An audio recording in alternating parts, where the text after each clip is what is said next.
Good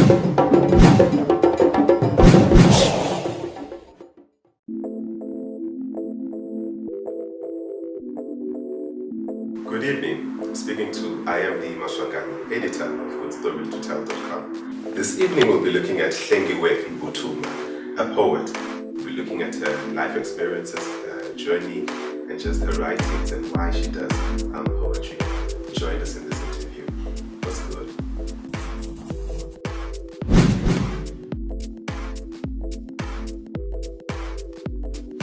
Hi, my name is Hlengiwe Mputhuma and I am a poet. Okay, well, I am from a very humble background. I grew up in KZN in a place called Harding, in a smaller village called Komati.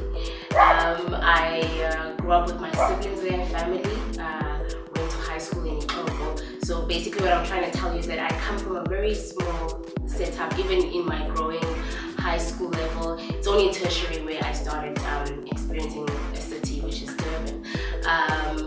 I love poetry. It became a part of my life from primary school. We used to do some talent show, sort of. You take somebody else's poem and you give it life, and you used to get certificates. I used to get platinum, but I didn't really take it much of a notice or count, and besides, my parents weren't always proud of, it's just a paper, and because you were talking in front of people, they were more impressed with marks of, maths and whatnot. And I first wrote my poem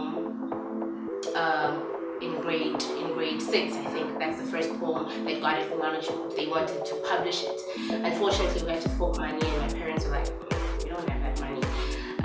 So yeah, I've always been around a poetic setting, in as much as I didn't pay much attention to it. So that is me in a nutshell.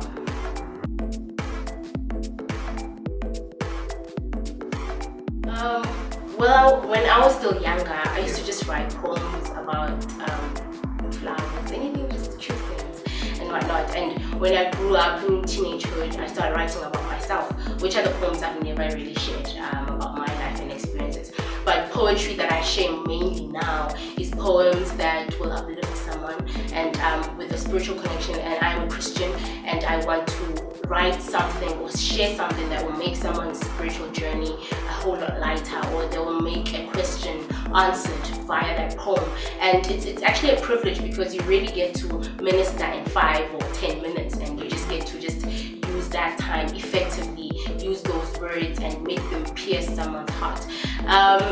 I can't really say that there's some pieces that I'm not proud of, because I think it comes from somewhere. Even if I read some of the things, I'm like, what was I thinking?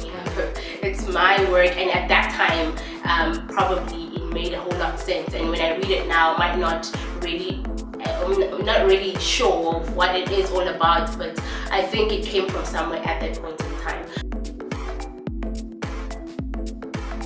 It was a beautiful experience. It was one of my first few large audience. I usually minister in churches and events, 21st and whatnot.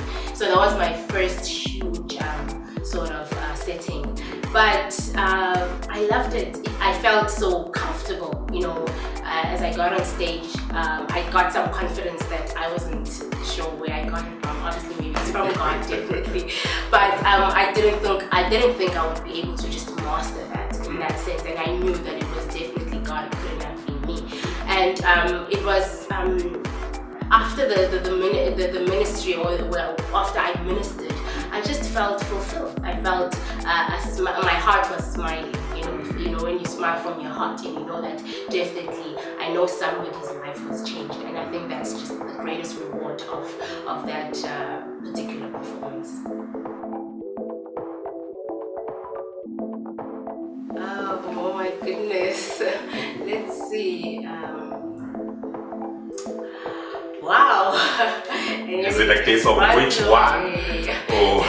Yeah, because it was just it was actually poems that were knitted together. And now I'm trying to recall which one. Okay, let's start at the beginning. Give a minute. ngizazise ngingobuciko bakhe ngihubo lakhe incwadi yomazisi wami isezwini lakhe kanti futhi-ke ngiyatholakala kwi-cover page yemagazini yakhe titled ubuhle bakhe. I am a model, a work of hands that is never within perfections. Yebo ngihlengiwe ngegazi lembali. I'll stop there.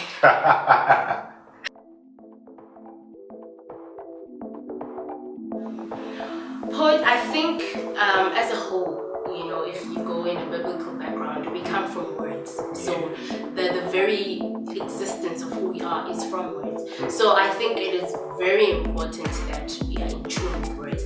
Be it preaching, be it a song, all of these things have a content of words.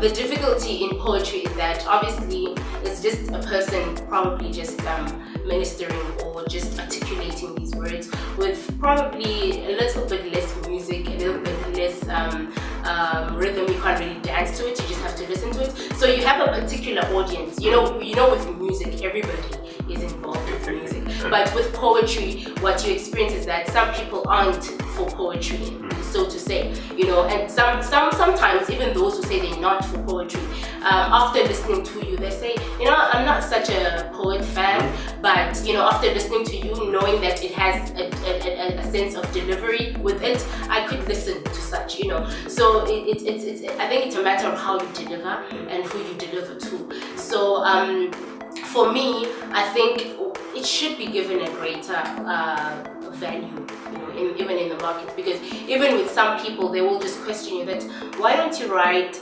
lyrics, as opposed to just share poems, and then you feel, then this is a gift God has given me, so I'd love to share it in this way. Yes, I'd write lyrics as well, but I'd love to share it even in this sense. So I think there is still an underscore when it comes to poetry. We're not given that greater platform, and in any different, even in the gospel sector, even in just in general, I think we still need to be acknowledged more so.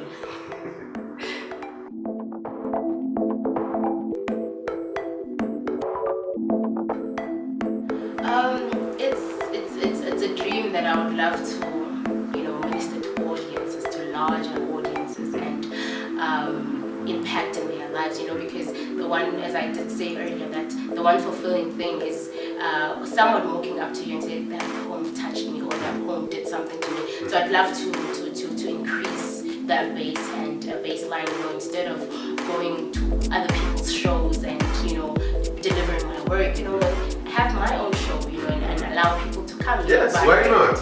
Yes, and so I'd love to do that, and because I believe it's not just for these people here or the people who've heard me, it's for greater masses. And I think I would be robbing someone. There are people who say you must die empty, and in emptying yourself, you need people to empty yourself too. And if I only confine myself to only a group of people, or just a group of church folks, and then not go to the other people, I think I'd be cheating on them with maybe I'm lying with somebody's breakthrough. I never know. But if I get myself out there, so it's a matter of hustling. And but I must say, God has been really helping me with that, because the moment I got here in Joburg, I just sort of had connections, and God just sort of just made a way much more easier, because I thought maybe I would have been where I am maybe next year, because I just only arrived there. But God has just opened doors in amazing ways. So, and I think if I just continue serving Him, even in any way, He will continue to open the doors. And because I believe that my passion is His passion, and it's getting the word across and getting masses to know Christ. So yeah, in the future, just look out.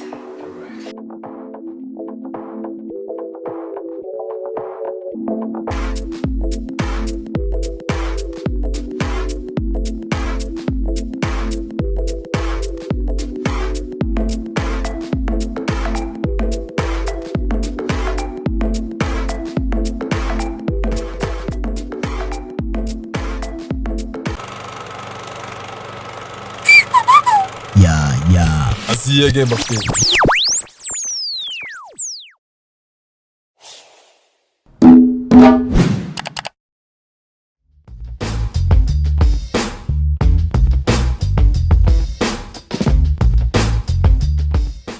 Hi everyone. My name is Nopolonga Monareng.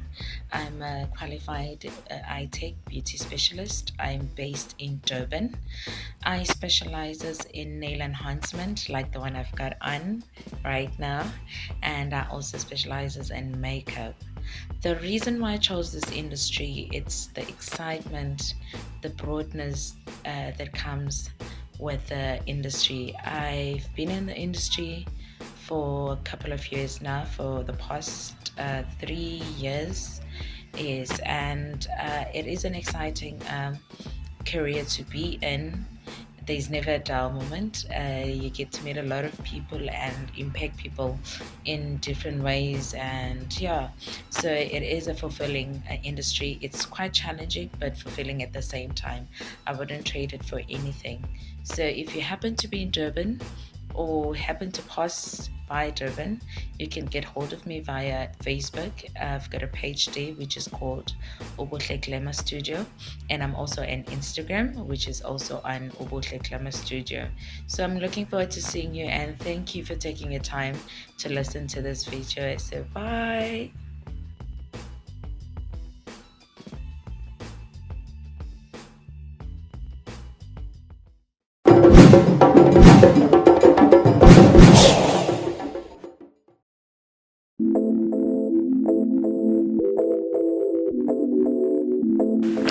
Welcome to GoodStoryToTell.com. I'm your host, Blixis Bego, and we're here to talk to a very given guy. His name is Tebogo Kgetse. He's going to talk about his foundation, the HAS Foundation. Stay tuned.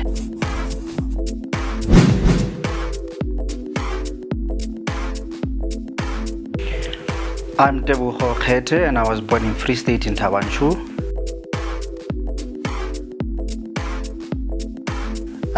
Just a normal guy, worked for corporate companies for 7 years in the banking sector. And also I'm a founder and chairman of Help a Stranger Foundation. It's a charity organization where we're trying to bring the concept of Ubuntu back into our communities without also building communities that are dependent on handouts. So what I do, with my organization, we go around the country, and then we're trying to build a chain of random acts of kindness where we encourage ordinary South Africans to help the next person. And this whole movement started in 2005. I used to help people from my own pocket, using my own money from my other businesses. And I realized that because now this was becoming big for me, and I decided to create a team. We're now 10 members in the company. To formalize everything so that each person can have their own division where we can ask for donations, where we can create events and help other people.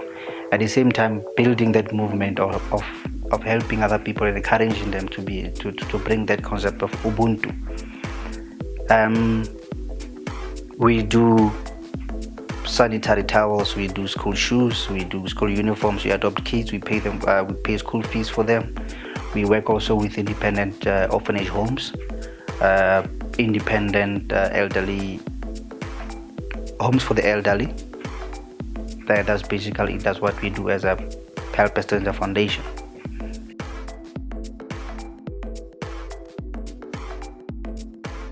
Challenges, I would say, support.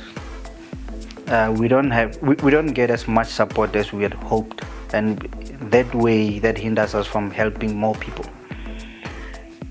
Support in terms of we currently don't have funding. We've been operating formally from 2015 without any sponsorships or any funders.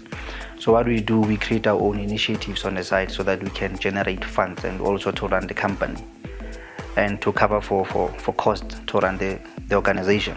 So those are the challenges that we've been, and also to teach people that HAS is not only, like for example, we are saying HAS is not a company that you can just go and join and say, because I want to help, let me join HAS. We are saying we want to teach them and show them that wherever you are, doesn't matter who you are, you can also be HAS from wherever you are, because the name of the organization, the HAS, stands for Help a Stranger. So you don't have to necessarily go and join the Help a Stranger Foundation as a company for you to help other people.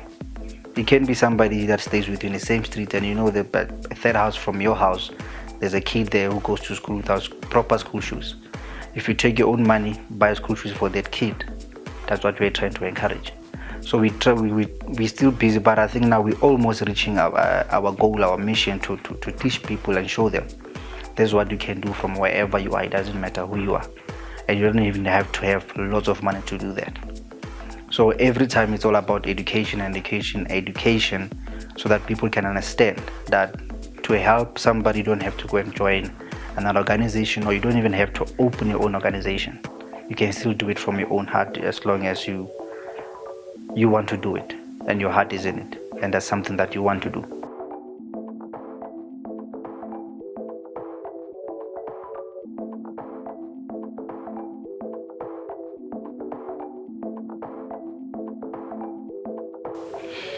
Okay, our success and how we measure that.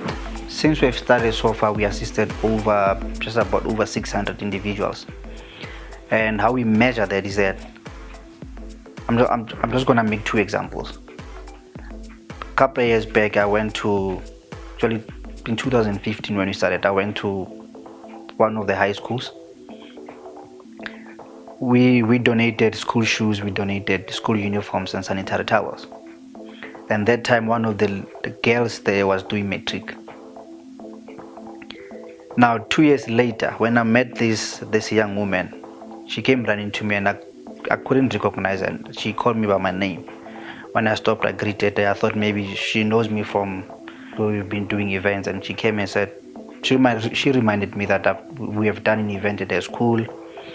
She was coming from a child-headed home, and she explained that when she was after matric, she couldn't have money to go and study further, and then she got a job as a part-time worker.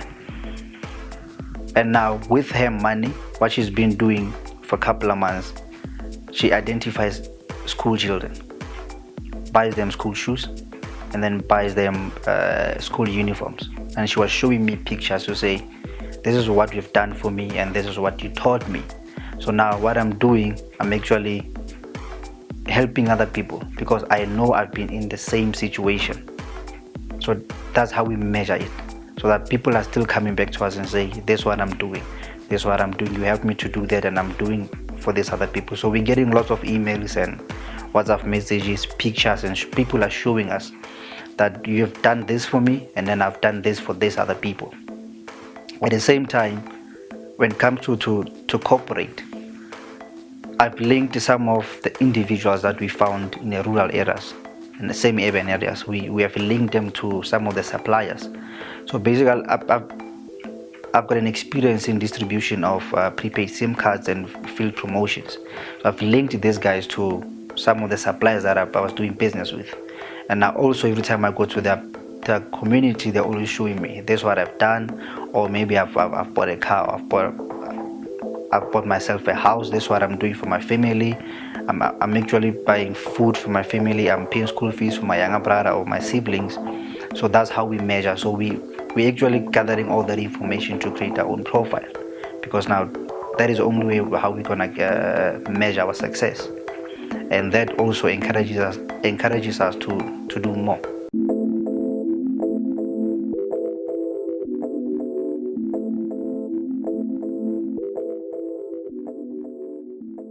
Okay, we don't have the official partners at us. We work with different companies on different events. The only two that I can mention now to say these are our former partners. I'll say it's the GEM. It's a GEM project. Also the Stallion Security. So explain that to Stallion Security, that the guys that are giving us the wrist bangles to create that chain of movement for a random act of kindness. And then from the GEM project, there's a company that says, if you've got volunteers at your events, we'll encourage them to do more by paying them with the GEM points. So 1 GEM point is equal to 1 rand. So each and every event, they'll pay 30 GEM point per volunteer. So if you're planning an event or a soup drive or any initiative and people are coming to volunteer with their time, Now, GEM as our partner, they will pay each individual a maximum of 30 GEM points. With those GEM points, they can redeem them for airtime, data. They can use those at KFC. They can use them at Chicken Licken. They can use it for music concerts or cinemas. At the same time, they can also donate those gems to the organization to say, keep on helping other people. And in terms of other partners, we work with everybody. So on each and every event that we have, there's always new partners coming in, but not necessarily we have got a formal contract with them, working with them. Just people saying, we love what you're doing, guys, as HES, and we believe that this is what we can add to make your event a success.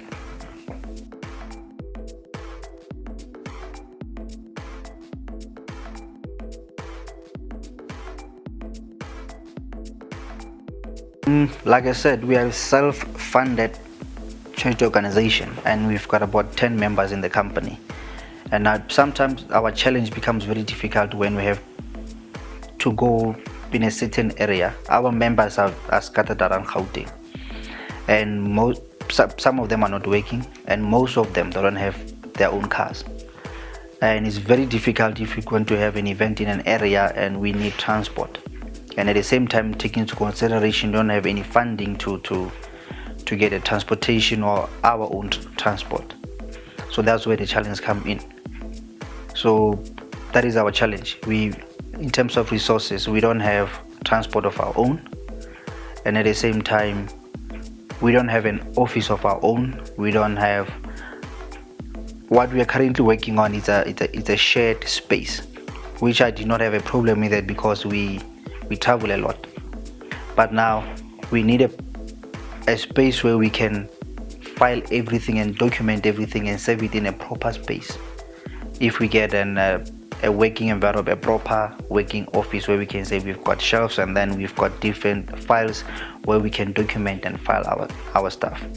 Currently we've got a storage to store our donations, but it's a small storage facility, and lots of people are donating to our organization, and sometimes we don't have enough space to store those donations. Sometimes I end up storing them at my house, and so that's where we're lacking in terms of resources.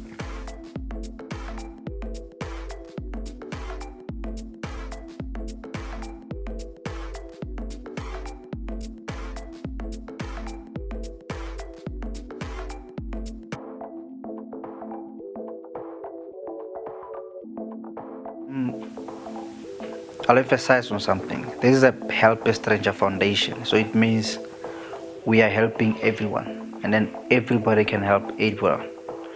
So we are trying to instill the Ubuntu thing into our own communities. And for supporting HES, you don't have to necessarily come and join HES. We are saying wherever you are, whoever you are, you can help a stranger from wherever you are. A stranger can be your neighbor, can be anybody.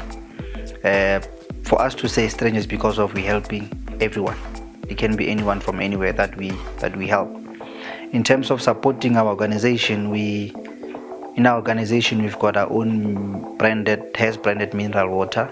We've got HES merchandise. We've got caps, hoodies, t-shirts. We're trying to sell those in order to make money or to generate funds so that we can help more people. We also have a donation line where we ask people to SMS the word HES to a number 48505 so that they can donate 750 towards our community initiatives and to also keep HES operating. So that's how they can help us as Help a Stranger Foundation, and that's how they can help the next person wherever they are. It's all about, you don't have to be rich or to have lots of money to help the next person. We say the little we have, you can help the next person. A simple thing like sharing your lunch at work. A simple thing as you seeing somebody who's on a wheelchair trying to cross a road, for you to go there and just help them to push and cross the road. Holding a door for the next person. Those are the kind of things that we're trying to teach people by saying help a stranger. Yeah.